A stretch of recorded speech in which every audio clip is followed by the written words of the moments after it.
رسول اللہ صلی اللہ علیہ وآلہ وسلم نے امت کو یہ بھی سمجھایا ہے کہ مایوسی دو قسم کی ہے.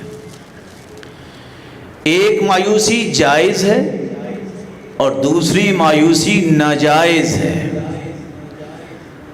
اگر مایوسی جائز کو دیکھنا ہے تو وہ مایوسی ہے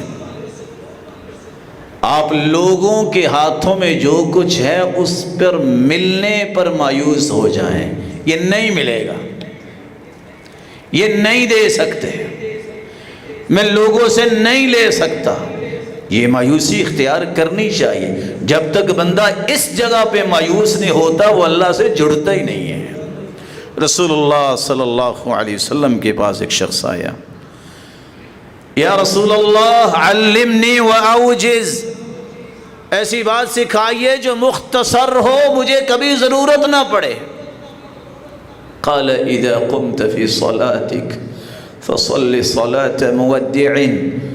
میرے صحابی اگر مختصر نصیحت سننی ہے تو نماز ایسی پڑھا کرو کہ یہ زندگی کی آخری نماز ہے.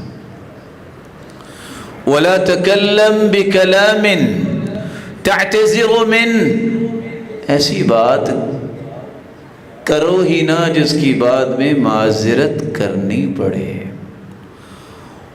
وَأَجْمِعِ الْإِيَاسَ عَمَّا فِي أَيْدِ النَّاسِ، مایوس ہو جاؤ لوگوں سے، ہوگا تو وہ ہوگا جو اللہ کا فیصلہ ہوگا، لوگ تمہیں کچھ نہیں دیں گے.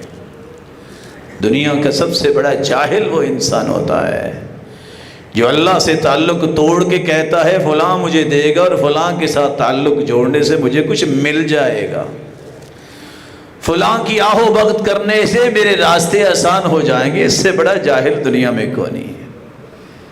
اس مسکین کو پتا ہو جب تک ادھر سے فیصلہ نہ ہوا آسمانوں سے کچھ نہیں ملے گا، کیونکہ اللہ کے رسول نے فرما دیا تھا لو ان الامہ اجتمعت على ان ينفعوك بشيء لم ينفعوك الا بشيء قد كتبه الله لك. ساری دنیا ایک بر اعظم کی بات نہیں ہے، جتنی امت ہے روئے زمین پر اگر ساری جمع ہو جائے، کافر بھی مسلمان بھی، تمہیں نفع دینے کے لیے جب تک اللہ کا فیصلہ نہیں ہوگا تمہیں ایک ٹکے کا بھی نفع نہیں مل سکتا.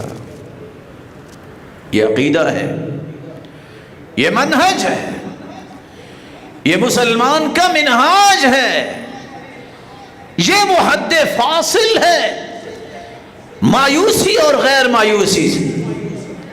جس کو یہ سمجھ آ جائے اس کو پھر پریشانی ختم ہو جاتی ہے.